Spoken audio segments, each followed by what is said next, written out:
(2021) 국립중앙박물관 도서관 저자와의 대화 시간입니다. 작년에는 5분의 연사와 함께 온라인 인문학 강의를 열었습니다. 올해도 아마도 풍성한 주제를 가지고 여러분과 온라인으로 만나게 될 것 같습니다. 네, 사회를 보는 저는 소설 쓰는 문화기획자 최지혜입니다. 지금의 상황을 이해하고 더 나은 삶으로 나아가기 위해서 작년에 이어서 올해도 온라인으로 인문학 강연을 준비했는데요. 2021년 저자와의 대화 첫 번째 강연은 마음 읽기를 주제로 합니다. 자본주의 사회는 경쟁을 부추기고 코로나의 지금 상황은 사람과의 거리를 일정 거리를 유지하도록 만들고 있습니다. 그런 상황에서 더 이상 자신도 타인도 위로할 수 없는 사람들의 마음에 대해서 이야기를 나눠볼 필요가 있다고 생각했습니다. 그 마음에 늘 쌓이는 스트레스와 불안을 어떻게 해소할 수 있을까? 정녕 우리는 서로를 진정 안아줄 수 없는 존재로 남아야 할까? 이런 고민들을 가지고 오늘 시간을 준비했습니다. 치유하는 인간이 되기 위해서는 어떻게 해야만 할까요? 오늘은 상담학 최고 권위자 권수영 교수님과 함께 우리의 이러한 고민을 함께 이야기 나누는 시간을 가져볼까 합니다. 저자를 소개해 드리도록 할게요. 오늘의 연사 권수영 교수입니다. 연세대학교 연합신학대학원 상담코칭학과 교수로 매년 1만 건에 육박하는 상담과 코칭 서비스를 제공하는 상담코칭 지원센터의 소장직을 15년째 맡고 있습니다. 연세대학교에서 신학을 전공했고 미국 보스턴대학교와 하버드대학교에서 석사학위를 그리고 미국 버클리 연합신학대학원에서 종교와 심리학으로 철학박사를 받았습니다. 현재 연세대학교 신과대학장 겸 연합신학대학원장이며 전국의 가습기 살균제 피해자와 가족들의 마음건강 지원을 위한 가습기 살균제 보건센터 센터장을 맡고 있습니다. 한국상담서비스 네트워크 이사장, 한국가족문화상담협회 회장으로도 활발하게 활동하고 있습니다. 연세대학교 내에서는 우수강의 교수상을 여러 차례 수상하셨고요. 심리안정을 유도하는 표시장치라는 특허를 등록하고 기술 이전한 제품이 출시되면서 연세 리서치 프론티어에 선정되기도 하셨습니다. 미국 및 유럽의 저명 학술지에 다수의 학술 논문을 게재하였고 방송 프로그램과 기업 리더십 강연을 통해 대중과 소통하고 있습니다. 저서로는 나도 나를 모르겠다. 나쁜 감정은 나쁘지 않다. 한국인의 관계 심리학, 프로이트와 종교, 거울 부모, 공감 육아, 치유하는 인간 등이 있습니다. 오늘 주제도서라고 할 수 있겠습니다. 치유하는 인간에 대해서 짧게 설명을 드리도록 하겠습니다. 타인도 나 자신도 위로할 줄 모르는 당신에게. 우리 사회에서 제 주소를 찾지 못하고 떠돌고 있는 정체불명의 단어, 힐링의 진정한 의미를 연구하는 상담학자 권수영 교수가 20년간 수천 명의 내담자들로부터 배운 마음돌봄의 기술을 소개하는 책입니다. 상담학자로서 또 현장에서 내담자를 직접 만나는 상담사로서의 경험을 바탕으로 우리의 마음을 치유하는 핵심 요건을 제시하고 있습니다. 안아주기, 공감, 판단 중지, 수용, 애도, 친밀감, 관계망, 성장 이라는 8가지의 힐링 요건을 제시하고 그것들의 의미를 다양한 학문적 이론과 자신의 경험 그리고 내담자들의 사례를 통해서 하나하나 밝히고 있습니다. 더 이상 자신도 타인도 위로할 수 없는 사람들의 마음 내면의 진짜 이야기를 끄집어내고 그 이유를 밝히며 온전한 위로와 치유의 길이 무엇인가에 관해서 고민을 풀어놓습니다. 여러분 안녕하세요. 반갑습니다. 저는 연세대학교에서 상담과 코칭을 가르치는 권수영 교수입니다. 저는 오늘 제가 최근에 쓴 책을 여러분께 소개해드리면서 치유에 대한 주제를 함께 여러분과 생각해 보는 시간을 가지려고 합니다. 책 제목은요, 치유하는 인간. 우리 모두는 치유하는 인간으로 태어났다. 라고 한 것을 여러분에게 알려드리기 위해서 쓴 책인데요. 부제목이 이렇게 되어 있어요. 타인도 나 자신도 위로할 줄 모르는 우리 모두에게 어쩌면 우리 안에는 굉장히 보석 같은 치유의 자원을 갖고 있는데 때로는 그게 어떤 건지 잘 모르고 우리가 치유를 갈급하게 찾고 있는 것은 아닌지 생각하면서 여러분이랑 같이 짧은 시간 동안 최근 우리가 힐링이라는 영어 단어를 더 많이 쓰는데 힐링에 대해서 같이 생각해 보려고 합니다. 제가 책에서는요, 이 힐링이라고 하는 그 스펠링이 H-E-A-L-I-N-G 이게 영어 단어로 이게 그 7개의 어떤 레터로 돼 있어요. 그죠? 알파벳 레터로 돼 있는데 그 레터마다 제가 E는 2개를 해갖고 8가지 힐링의 열쇠를 소개한 책입니다. 오늘은 시간이 그렇게 길지 않아서 7개 중에 아니 8개 중에 4개만 가지고 여러분이랑 한번 얘기를 해보려고 그래요. 그래서 첫 번째 H 힐링 코드는 홀딩이라고 하는 거고요. 안아주기 이렇게 풀어서 얘기할 수 있겠죠. 두 번째 그 힐링이라고 하는 영어 스펠링의 E에 해당하는 것은 empathy라고 하는 다소 좀 어려운 영어 단어인데요. 이 상담이나 이 심리 치료를 공부하시는 분들은 가장 중요한 키워드라고 생각하는 게 바로 이 엠퍼티입니다. 공감에 대해서. 우리가 공감이라는 말 참 많이 쓰잖아요. 힐링 못지않게 공감이라는 말도 많이 쓰는데 정말 공감이라는 게 뭘까에 대해서 같이 생각해 보려고 하는 거고요. 세 번째로는 A입니다. A 코드는 acceptance라고 하는 수용이라고 하는 받아들여지는 수용이라고 하는 것을 한번 생각해 보려고 하고요. 맨 마지막으로는 L입니다. 이 L 코드는 좀 단어가 어렵죠. lamentation이라고 하는 애도라고 하는 겁니다. 우리가 슬픔을 함께 아파하고 슬퍼하는 거 이런 거 우리가 애도한다라고 하잖아요. 이 애도라고 하는 것도 치유에 굉장히 중요한 요소라고 하는 거죠. 그래서 이 4가지 코드를 제가 짧게 설명드리는 그런 강의라고 생각하시면 될 것 같습니다. 그럼 첫 번째부터 우리가 한번 생각을 해보죠. 바로 홀딩이라고 하는 겁니다. 안아주기. 자, 우리 홀딩을 설명하기 전에 제가 왜 이 책을 쓰게 됐는지 그리고 또 왜 이 책이 여러분에게 좀 이렇게 소개되고 읽혔으면 좋겠는지 제가 먼저 잠깐 배경 설명을 한번 드리도록 하겠습니다. 가끔 이런 말씀들을 하시죠. 국가나 사회가 얼마만큼 성숙한지에 대한 성숙도를 이야기할 때 눈에 보이는 것, 뭐 예를 들면 여러분 혹시 뉴욕 시티에 가보셨습니까? 요즘 코로나 때문에 여행 못한 지 오래돼가지고 뭐 괜히 또 제가 여행지 얘기하면 또 가슴이 막 설레이실 텐데 뉴욕 같은 데 가면 막 그냥 고층 빌딩이 많이 있지 않습니까? 그런데 가면 우리 누구든지 우리는 이 도시는 정말 뭐 굉장히 발전된 도시구나 이런 느낌을 갖지 않습니까? 그래서 굉장히 보이는 곳에 시설이 잘 돼 있다 이러면 우리는 뭐 누구든지 여긴 되게 편리하고 여러 가지 시설이 잘 갖추어져 있는 선진국이다 이런 얘기를 하는 거죠. 그런데 때로는 보이지 않는 곳에 숨겨진 사람들의 소외, 상처 이걸 얼마나 많이 인식하고 치유하는가가 어쩌면 굉장히 중요한 한 사회의 성숙도를 결정하는 요인이라고들 사회학자는 얘기합니다.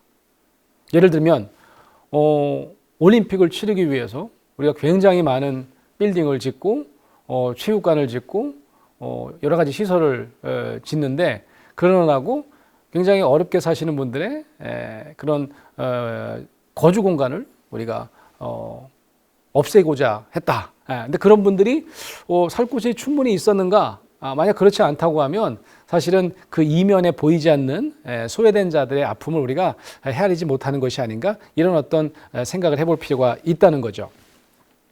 어쩌면 우리나라가 사실 그동안은 이 보이는 성장을 위해서 굉장히 열심히 달려왔습니다.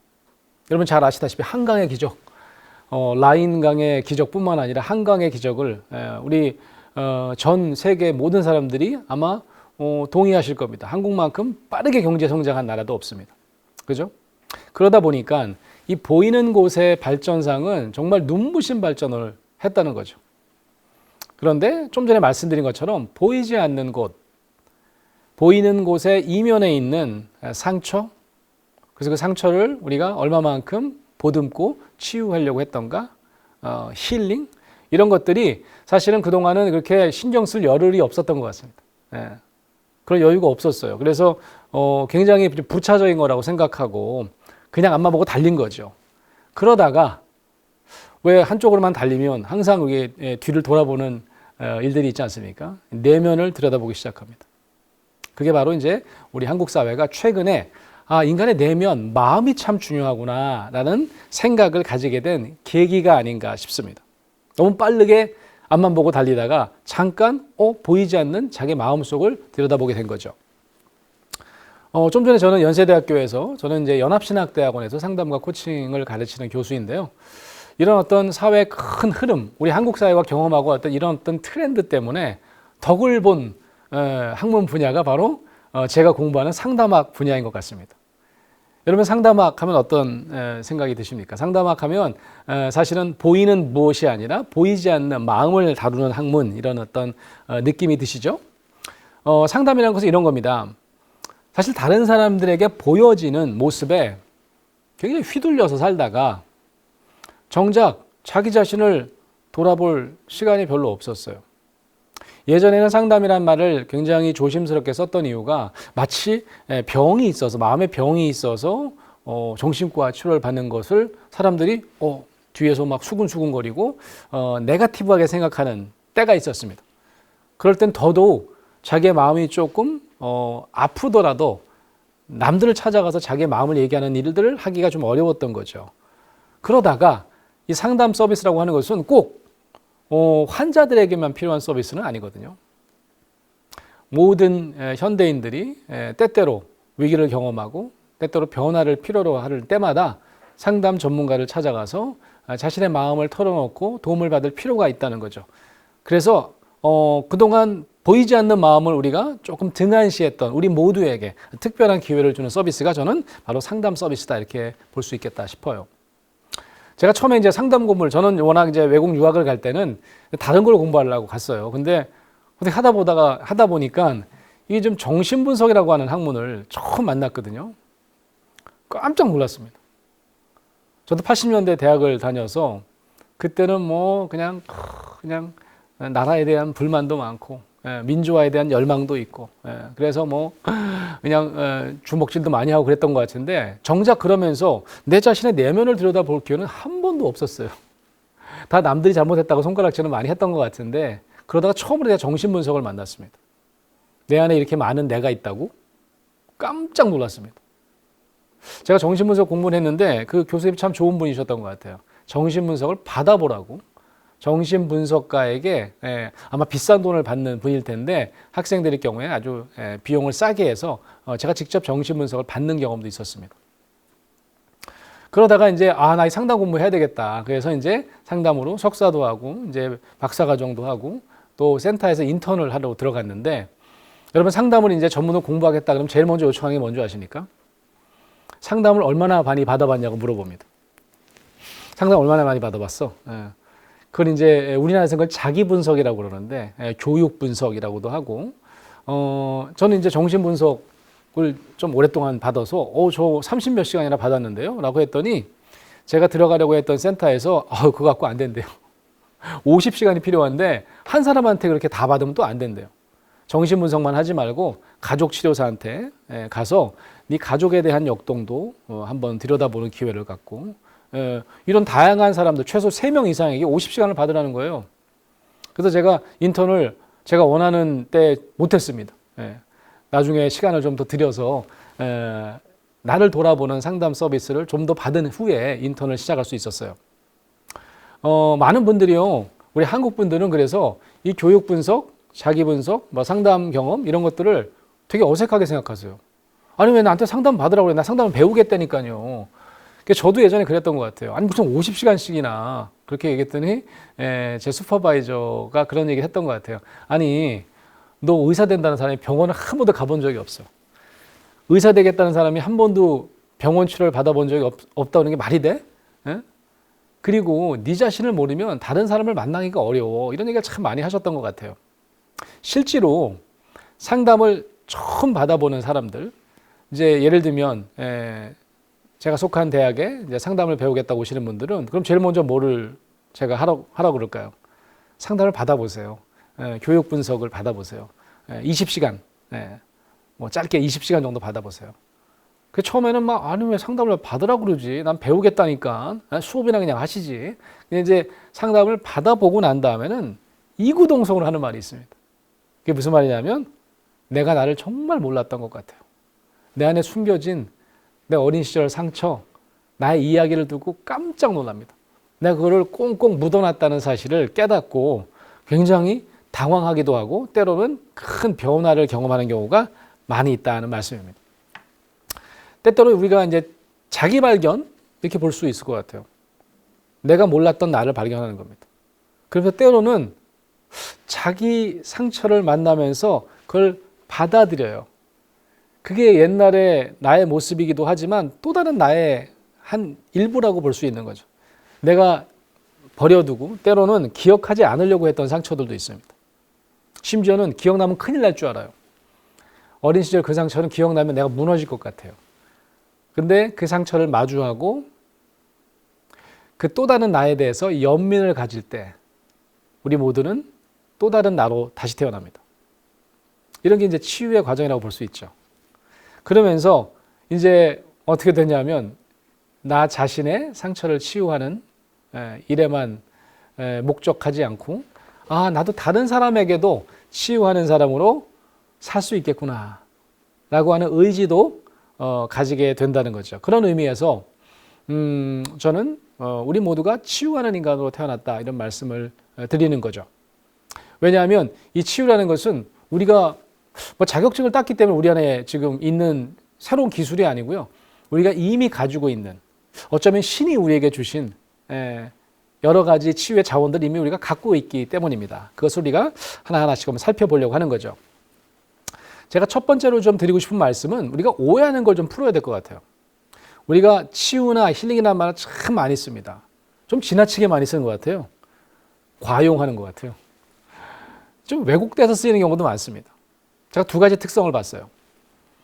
첫 번째는 뭐냐면 되게 외향적인 기원을 갖고 있습니다. 치유는 내가 하는 게 아닌 거예요. 어딜 가야 되는 거예요. 여행을 가야 되는 거죠. 힐링 푸드를 먹어야 되는 거죠. 그래서 맛집을 막 찾아다니고 막 얼마나 많은 먹방 프로가 있습니까? 거기 한번 먹방을 한번 보세요. 다들 먹고 난 다음에 어떻게 힐링돼요. 다 그렇게 얘기합니다. 어디 가서 뭘 먹어야 힐링된다고 생각을 하는 거죠. 그래서 이 힐링 푸드, 힐링 투어 배우의 어떤 무의식은 나는 남들과는 다르게 이렇게 맛있는 음식을 먹을 수 있다. 이렇게 특별한 곳에서 안식을 가진다. 부럽지? 이런 요소도 좀 있는 것 같아요. 그래서 SNS에 막 올립니다. 음식을 보면요. 먹기 전에 우리 뭐부터 하죠? 잠깐만. 그런 다음에 제일 먼저 막 그냥 사진부터 찍지 않습니까? 두 번째 특징이 그래서 이어지는 거죠. 굉장히 개인적입니다. 굉장히 자기애적이에요. 과시하고 싶은 욕구가 연결되어 있어요. 그러니까 여행을 가서도 제일 먼저 해야 되는 게 사진을 좋은 사진, 인생 컷을 찍어야 됩니다. 왜냐하면 오늘 SNS에 오늘 밤에 올려야 되거든요. 나 여기 왔다. 그러니까 이런 자기애적 성향이 어쩌면 좀 상업적으로 이용되는 경향도 있어요. 모든 것에 다 힐링을 갖다 붙입니다.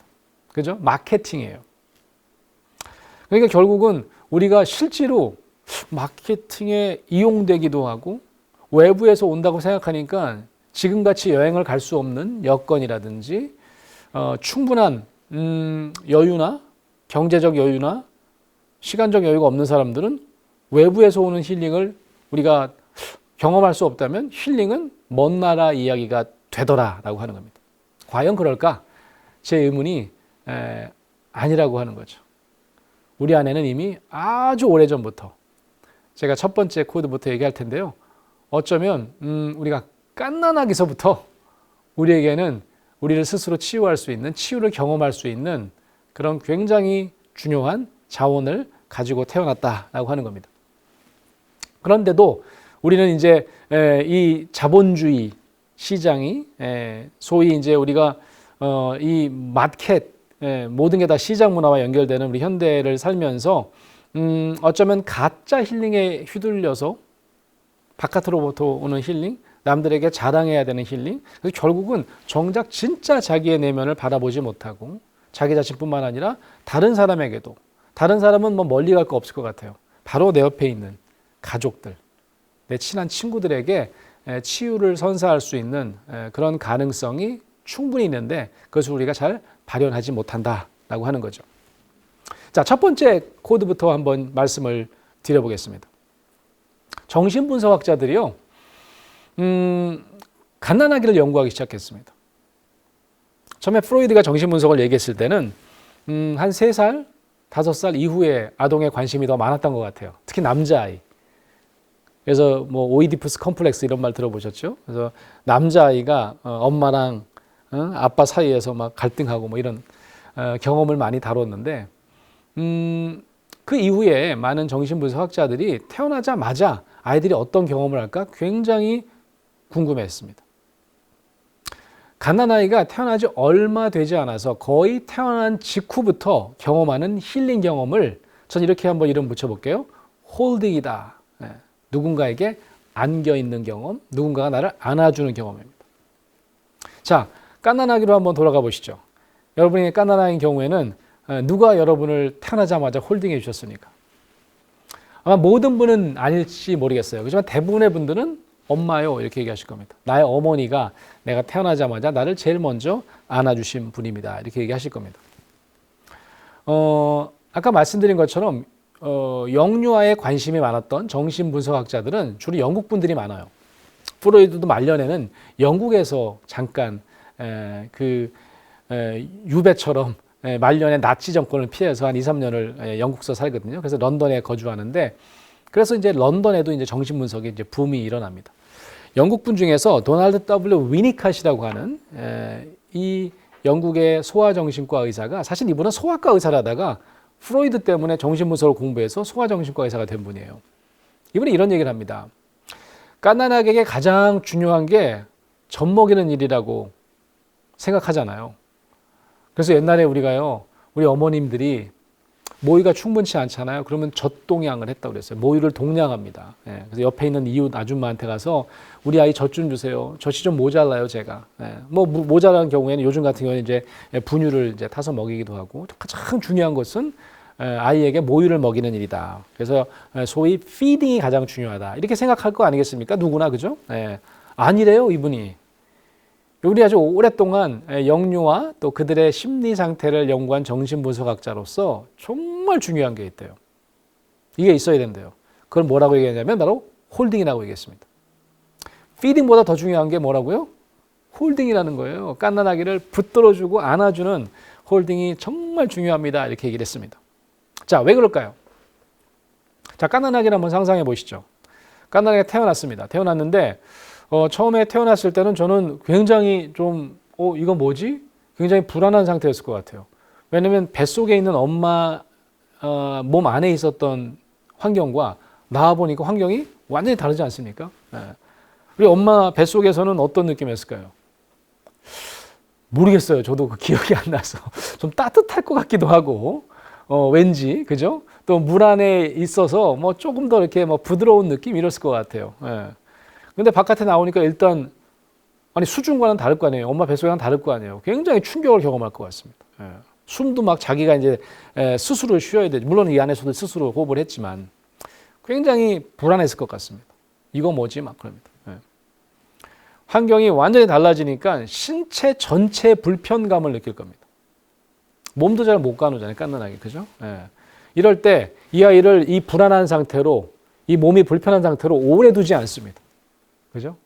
거의 엄마 몸에서 나오자마자 바로 모든 의사 선생님들, 간호사 선생님들이 엄마와 한 몸을 이루게 엄마에게 아이를 안겨주는 거죠.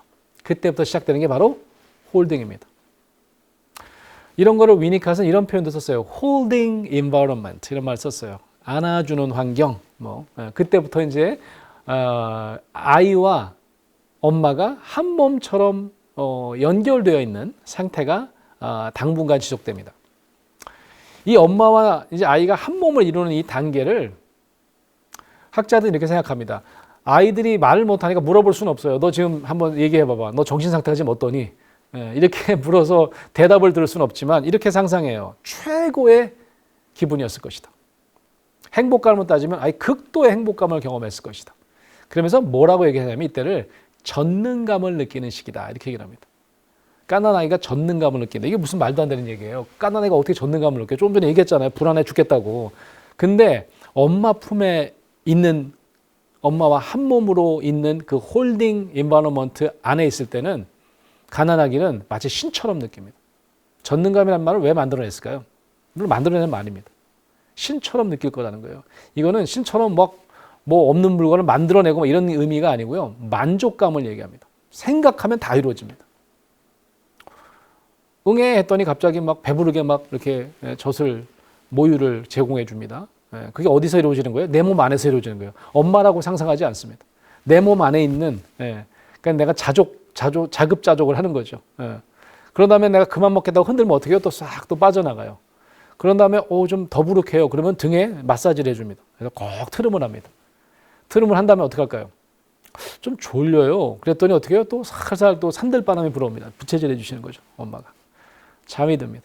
너무너무 행복해요. 일어났더니 배가 살살 아파요. 그랬더니 어떻게 해요? 또 배를 또 만져주는 마사지 서비스가 있는 거죠. 이거 완벽해. 그런 다음에 그냥 대변을 그냥 확 보니까 근데 좀 찝찝해요, 이게. 그랬더니 어떻게 해요? 또 깨끗하게 닦아주십니다. 비데 서비스. 또 이렇게 말려주십니다. 그랬더니 또 배가 고파요. 그랬더니 어떻게 해요? 또 갑자기 배불리 먹을 수 있는 모유가 공급됩니다. 이렇게 그냥 먹고 자고 싸고 이 행복한 시기를 바로 젖는감의 시기다. 이렇게 이름을 붙였다고 하는 거죠. 그래서 잘 생각해 보세요. 이게 신처럼 전능하다고 느끼는데 이게 누구 때문이에요? 이 갓난아기 때문이 아닙니다. 엄마 때문이에요. 엄마가 홀딩하면서 모든 심리적 욕구를 다 충족시켜주고 있기 때문인 거죠. 엄마 덕에 요 짧은 기간 동안 젖는감을 느끼게 된다라고 하는 겁니다. 자, 기간이 어느 정도 될까요? 너무너무 안타깝게도 많은 학자들이 이게 한 달 넘기가 어렵다 이렇게 얘기를 합니다. 한 달 넘기가 어렵대요. 한 3주, 4주면 끝난대요. 요즘 저는 좀 더 빨리 끝날 것 같아. 특히 우리나라는. 왜냐하면 이게 언제 끝나냐 하면 눈을 떴는데 엄마가 없을 때 끝납니다. 엄마랑 한 몸을 엄마가 홀딩을 하고 있을 때는 이거를 느낄 수밖에 없는데 내가 자고 일어나는데 계속 엄마가 홀딩하고 있어요. 그럼 계속 이어집니다. 근데 눈을 떴는데 자고 일어나서 눈을 떴는데 엄마가 빠져나간 거예요. 그럴 때는 땡 끝나는 거죠. 젖는감의 시기는 끝이 납니다. 왜냐하면 갑자기 어마어마한 분리를 경험하기 때문입니다. 내 몸이 10분의 1로 줄었습니다. 울었는데 들어와야 될 게 안 들어옵니다.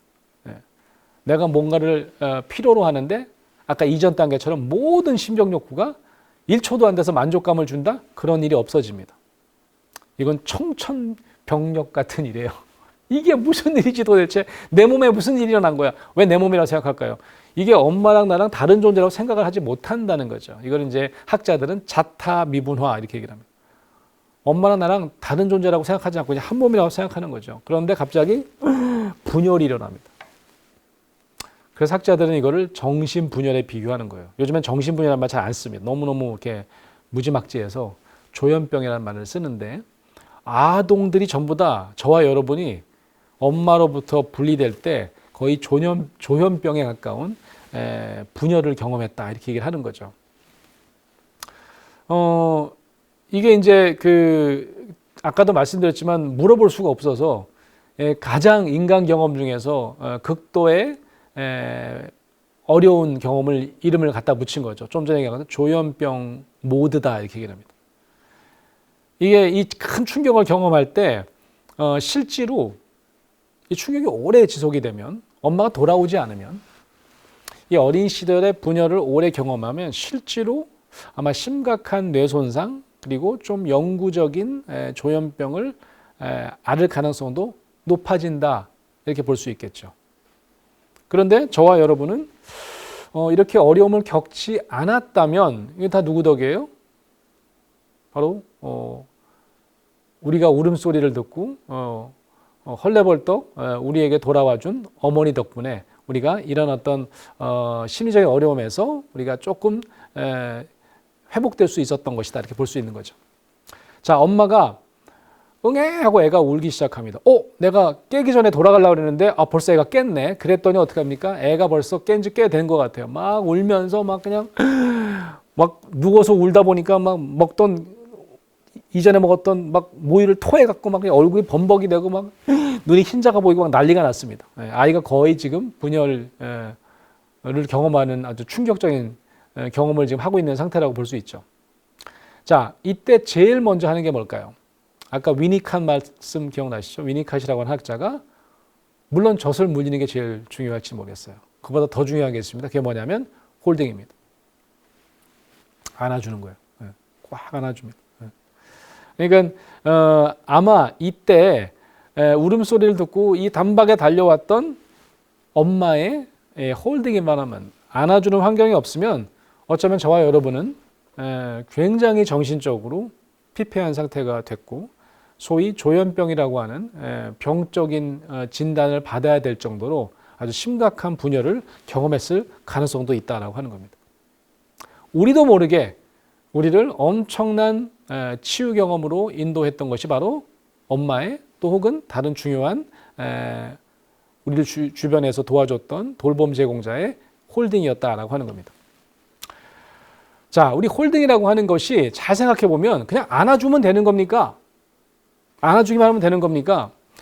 때때로 제가 방송을 최근에 했는데 이제 그 방송 중에도 어떤 어머님이 그런 호소를 합니다. 아이가 자꾸 깨뭅니다.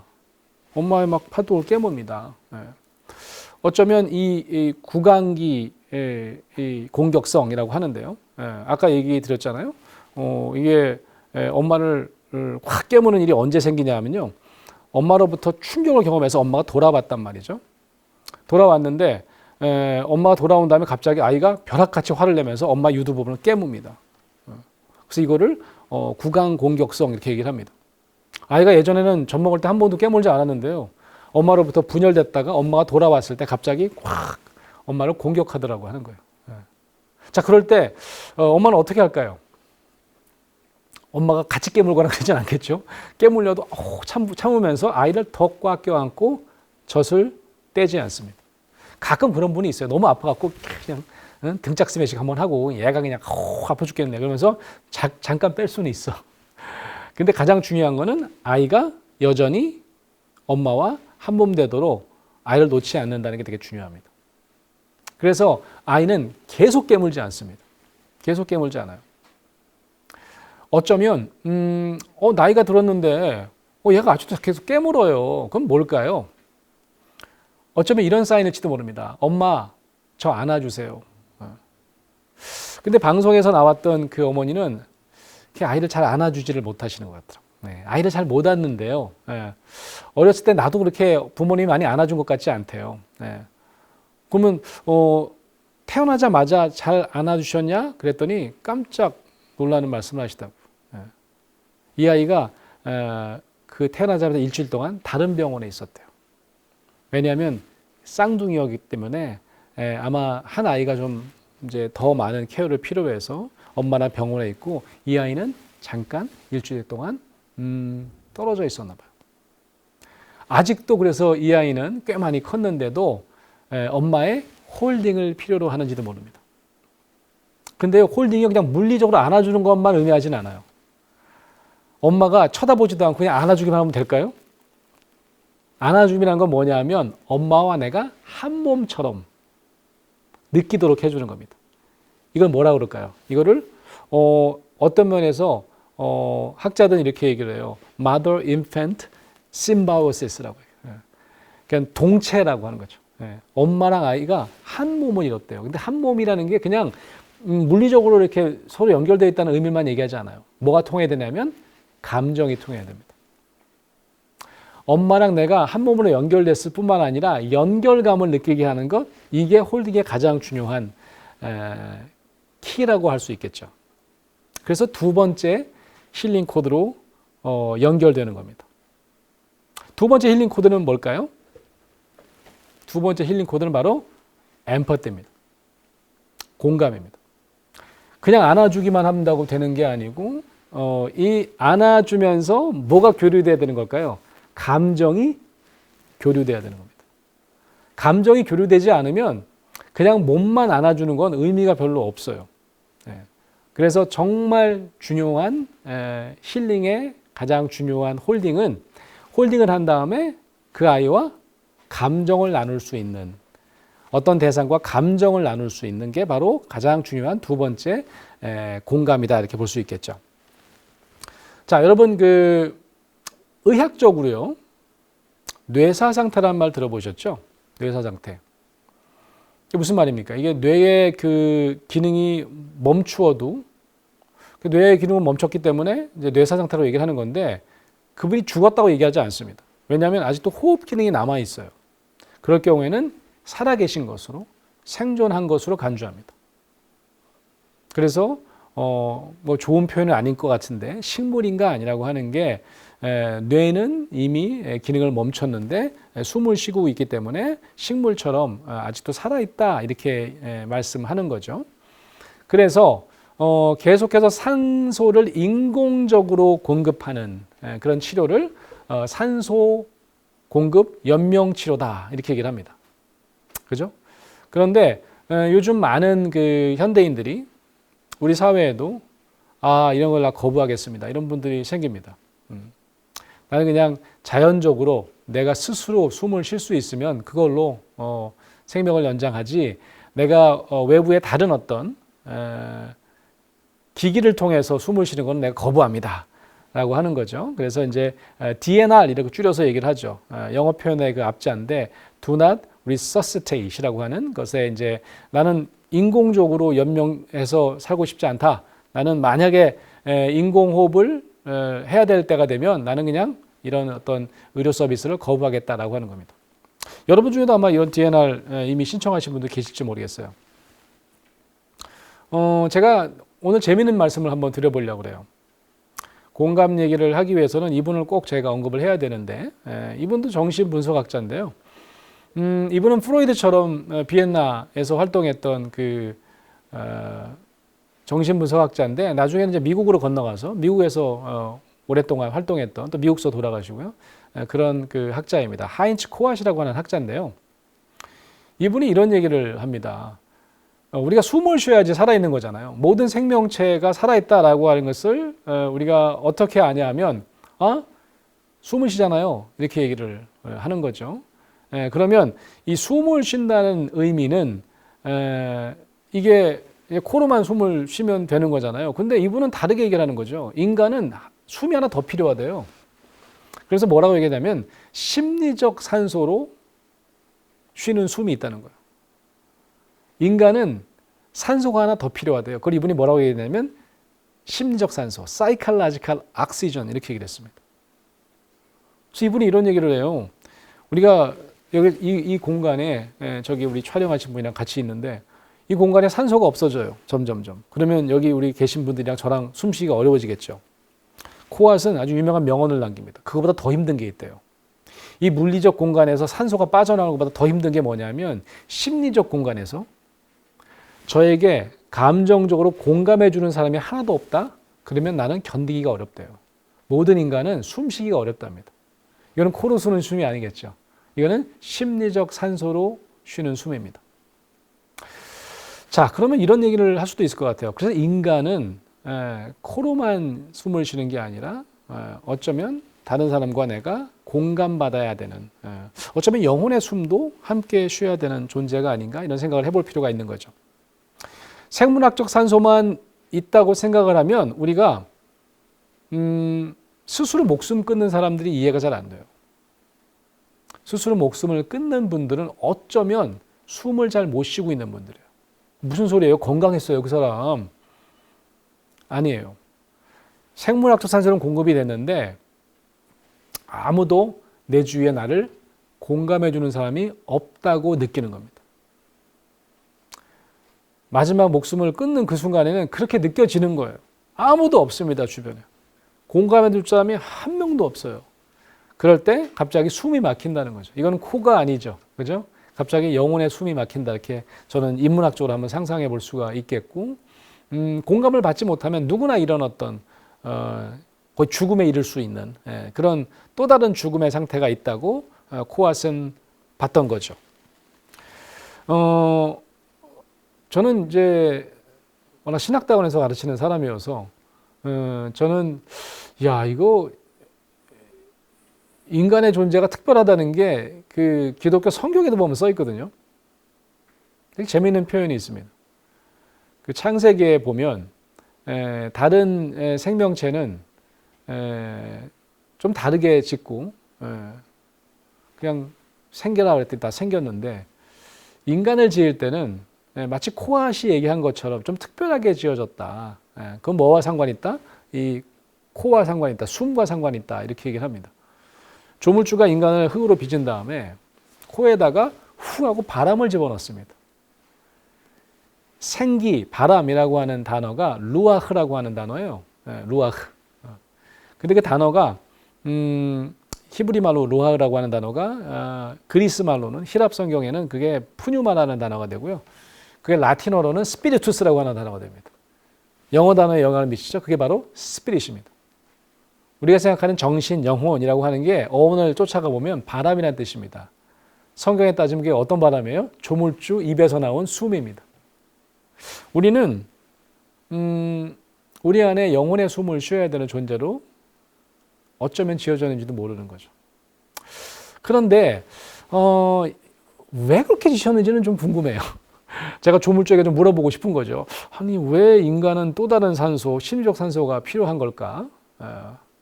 이런 것에 대한 좀 의문을 가질 필요가 있어요. 그래야만 우리가 왜 특별한 존재이고 공감은 왜 우리에게 특별한 치유의 자원인가를 알 수 있는 거죠.